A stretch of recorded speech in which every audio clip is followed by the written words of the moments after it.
Well, hey there, my friends. This is a walkthrough and look at and chat about a new deck. This is theoretically my final tarot purchase of 2019. That's the aim anyway. We'll see. But I am excited to share this with you. I really, really like it. This is the This Might Hurt tarot deck by Isabella Rotman. This was a Kickstarter deck, but I was not a backer. A friend of mine sent me the pictures of this deck and said, what do you think of it? And I'm like, I love that idea. I've kind of been waiting for that. I think it might be a little too cute for me. And so I didn't back it. But then as I started seeing people getting it, I think there was like an early set of decks that went out. The cards they are cute. I will say that. But I found them still kind of great. And when you think about the Rider-Waite-Smith deck, it's got a little cartoony quality to it anyway.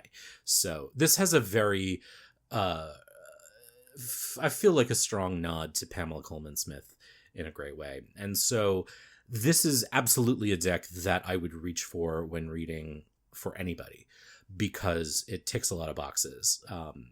It's not uber, dramatic or scary.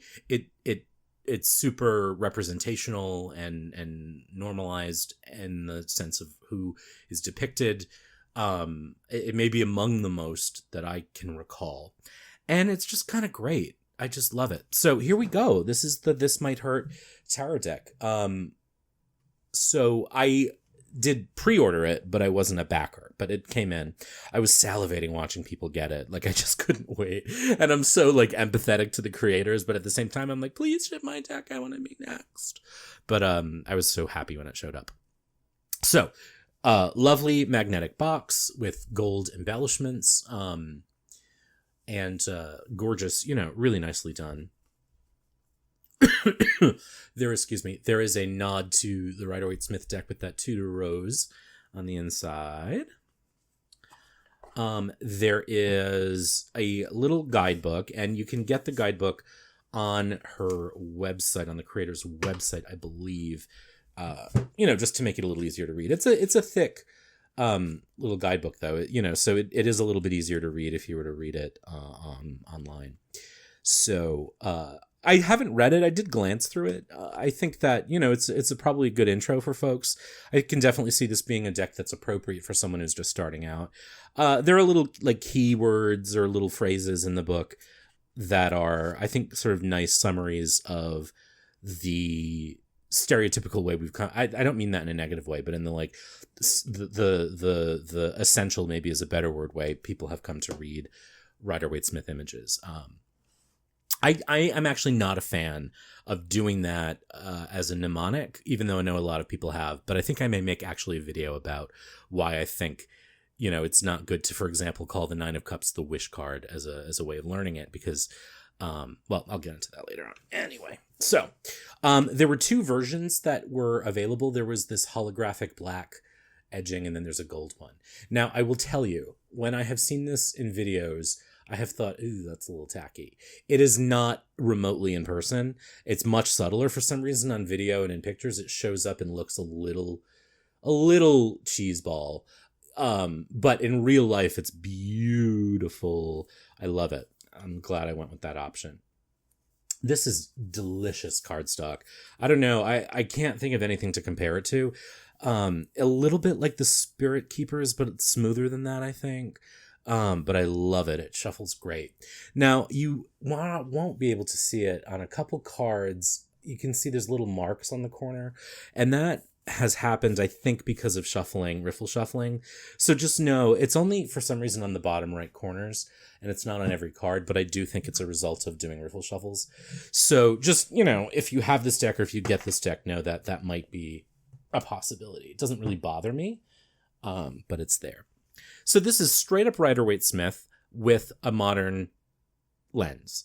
And I have had a hard time adjusting to modern looking decks. There's this weird bias, many of us I think have, where tarot should sort of feel old timey and far away in a way. But I'm coming around on that, and this one definitely has me reaching for it. Like this is a deck that as soon as it came in, like I just wanted to use it, and I used it for a client reading that day.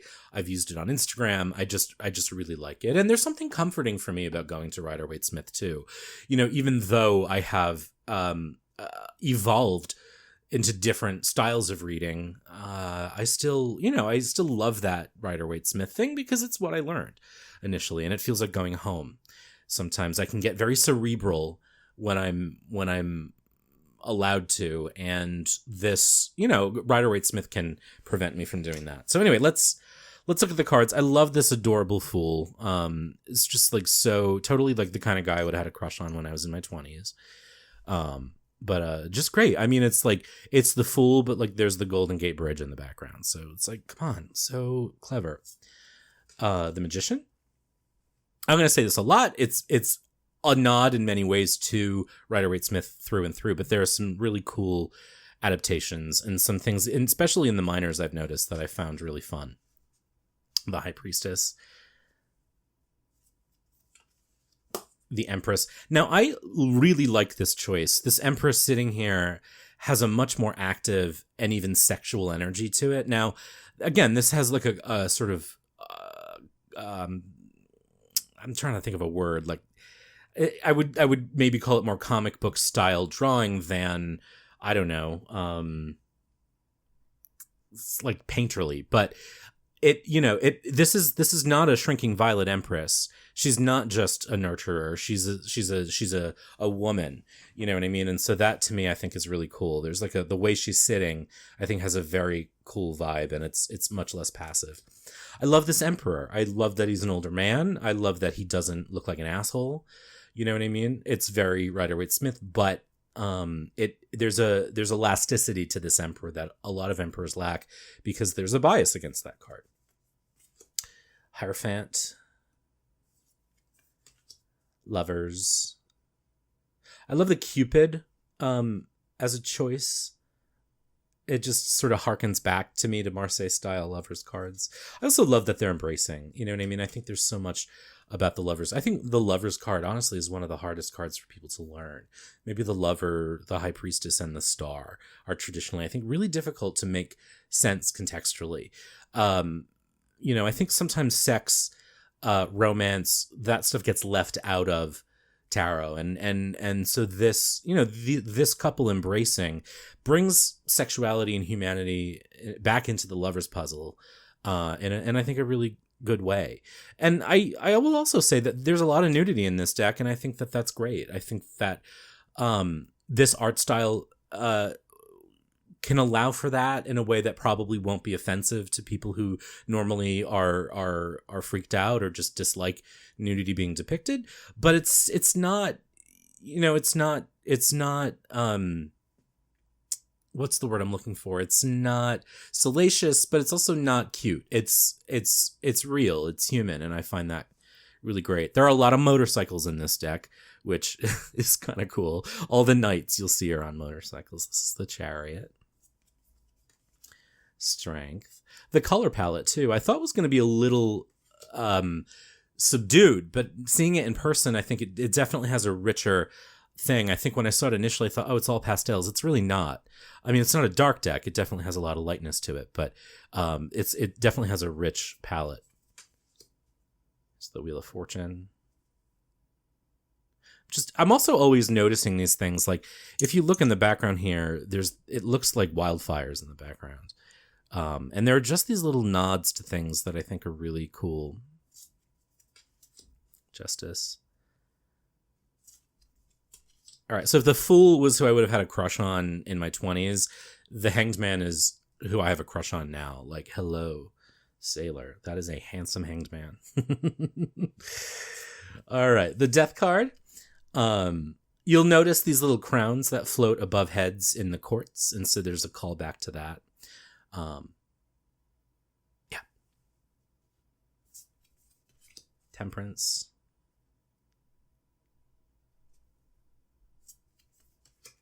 The Devil.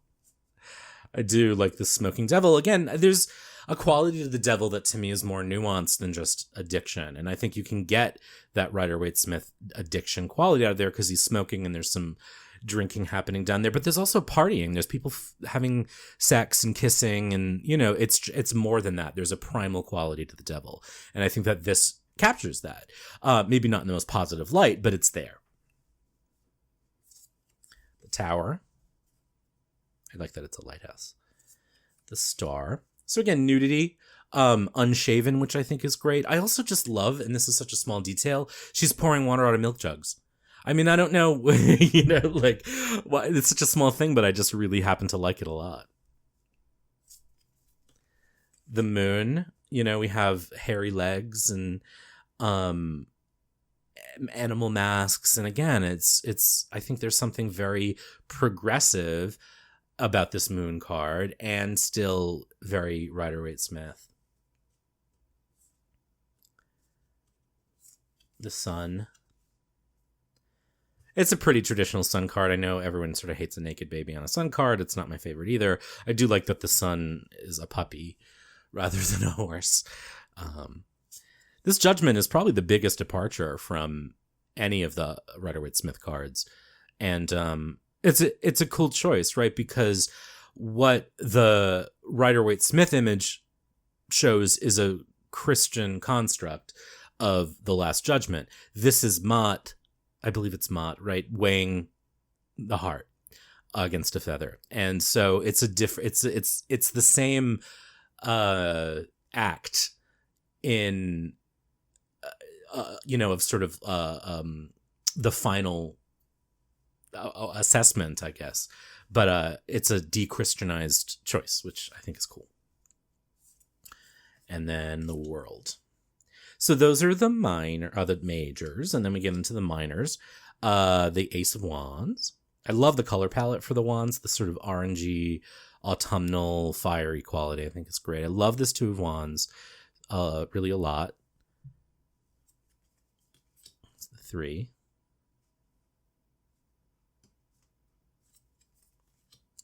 4. This one makes me laugh because it's a family of bunnies, and it made me immediately think, like, if there are 2 bunnies, there's going to be many more bunnies very soon. So that just cracked me up. This 5 of Wands, these animals fighting with sticks. 6, 7, 8. I really like this 9 of Wands. In a way, the way I read, this would be a little more 9 of Swords for me, but the idea of 9 being a labor or an effort, and then putting it into something in real life, it is an act of pushing through. And I think, sometimes to get stuff done, we have to cram it at night, or we have to do the studying or whatever, or write it early in the morning. It's the 10 of Wands. And then the gender assignments for the courts are, the titles are Page, Knight, Queen, and King, but the depictions of the cards are not based on gender. And I think that that's great. I also love that Isabella Rotman did these really great little nods to the Rider-Waite-Smith. So if you look at Page of Wands here, the little salamanders on the shirt are worn on the Page and the Knight of Wands in Pamela Coleman Smith's art. So here's our first motorcycle. Here's the Queen, and she's drawing that salamander, and the Queen in the Rider-Waite-Smith has the sunflower. She has a black hat. So again, it's just great little nods. It's great little riffs on Rider-Waite-Smith, which I think is very, very cool. And there's the King. And so we get into the Ace of Cups. You can probably see it a little bit on here, that mark there next to the cups name, that has come from shuffling. So just, again, if you get this deck and you do that, just know that I Love this Two of Cups. This is probably one reason why I got this deck. I have been waiting for a Two of Cups that does this. It is very sweet. It makes me feel very seen. And it is just makes me happy. 3. I love that she kept the pumpkins. I've always loved the pumpkins on the Three of Cups for some reason.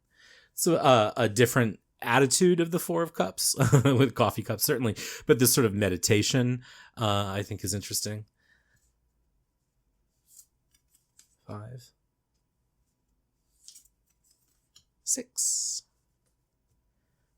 Again, you get that sense of garden, but it's a city garden on a fire escape. Like, just great riffs. I think that that's what's so successful to me about this is that Isabella Rotman took these Rider-Waite-Smith cards and riffed on them. And so they're recognizably Rider-Waite-Smith, but recontextualized in modern life, which I think is really kind of awesome. There's the Eight of Cups. Again, I like that the 9 is working because there is effort, there's a push, there's 9s are exhaustion and getting, it's like, ugh. And so I really quite like that the 9s have someone working on a lot of them. And there's the 10. And so the page, again, lovely callback to what the page is wearing. His tunic in the Rider-Waite-Smith has these flowers. They have flowers on this shirt. They're holding a fish. So you have these callbacks to the Waite-Smith. Again, I keep saying again. I hate when people say again all the time. Knight of Cups, holding a cup. Caught a coffee cup. Queen of Cups. And the King of Cups. And this has a very like Old Man in the Sea Hemingway quality, which I think is fun. So the Suit of Swords. The Suit of Swords is always the toughest for me in Rider-Waite-Smith. It's always the one that I have the hardest time sort of, engaging because I just, it's the Rider-Waite-Smith system. The Golden Dawn system is based on playing card divination and spades / swords, always very negative. So you really can't escape that. And I feel like in this particular deck, it does lean into that quite a lot. It's fine. I can read with them regardless, but I do, it is the thing about the Rider-Waite-Smith deck that ultimately sort of makes me love it a little bit less. Here's the 2. So the 3, this is a pretty violent 3 of Swords. Doesn't bother me. It's just, it's a Rider-Waite-Smith deck, and so the swords are going to be frustrating. And there's elements of that in all the suits, I guess. So here's the 4. This is an interesting one too. This is someone sleeping in bed with a knife. That's not, the rest this is rest with an asterisk. Whoops. I like the 5. It just reminds me of West Side Story. Here's the 6. Also really quite like this. I like the 7. So then we get into the trio of drama. The 8 of Swords, this little 3-act tragedy. The 8, 9, and 10 of Swords. The 9. And then the 10. Pretty tradish in their ways. All right. So the Court of Swords. There's the page. There's the knight.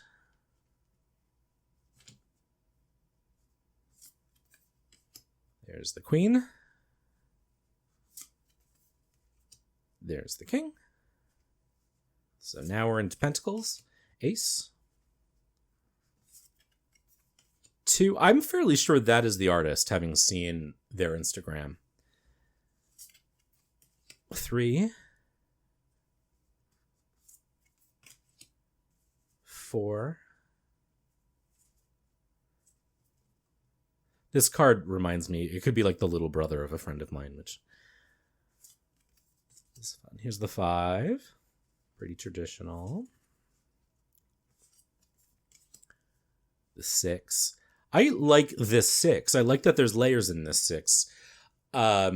Because there's always like the charitable generosity, but like altruism can sometimes be all about ego. And so that was fun. 7. 8.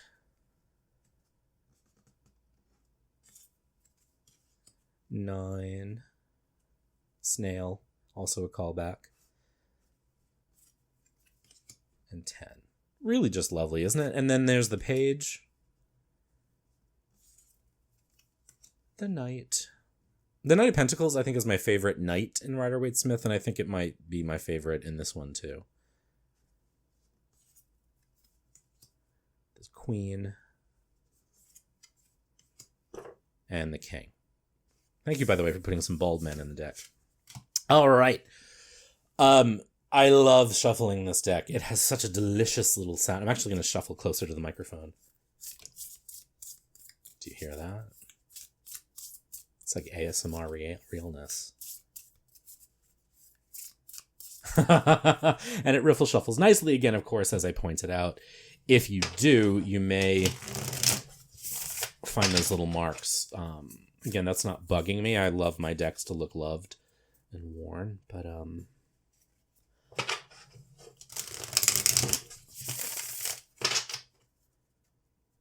it shuffles so great. I mean, this is some of the best cardstock. It's not too thick, it's not too thin, it's not, you know, it doesn't grip to each other, but it doesn't go sliding all over the place. A+++ on cardstock here for me. Ugh, that sound is so great and delicious. So good. All right, I'm just going to lay out some cards so that you can see them in a spread. I'm going to use my favorite 9 card.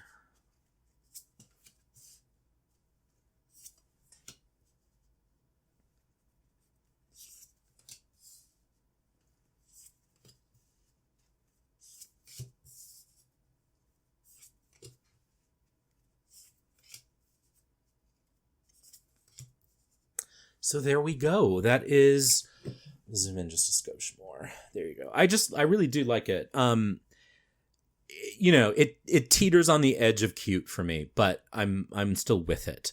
I have to get over that bias really, because it's got more to do with my own feeling of like, what are people going to think if I'm using a cute deck, than whether or not I actually like it.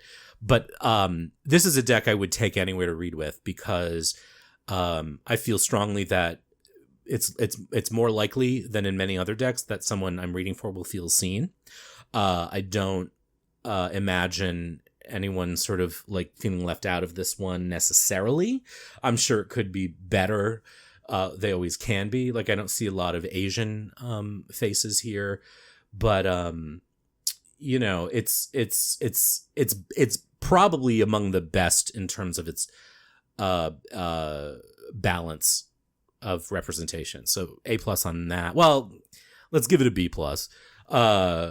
You know, I think that Asians are almost entirely unrepresented in tarot, and that's the next step, right? Let's bring everyone to the table. But beyond that, it shows a world that looks more like the one you'll see when you move around. I don't mind the modernness. I'm really on board with it. I really do like it a lot. I think that this is a deck that is absolutely going to become part of the repertoire. So there we have it. The This Might Hurt Tarot deck by Isabella Rotman, available, I believe, through their website. I will try to remember to link it below. I'm very bad at remembering to do that. But if you Google it, you will find it easily. You can also find them on Instagram under This Might Hurt. So bravo to this deck. I think it's a big, big step in the right direction. I think it's great. Love the art style. Love the color palette. Love the cardstock. OMG. So that's that. Hope you enjoyed this, and be good.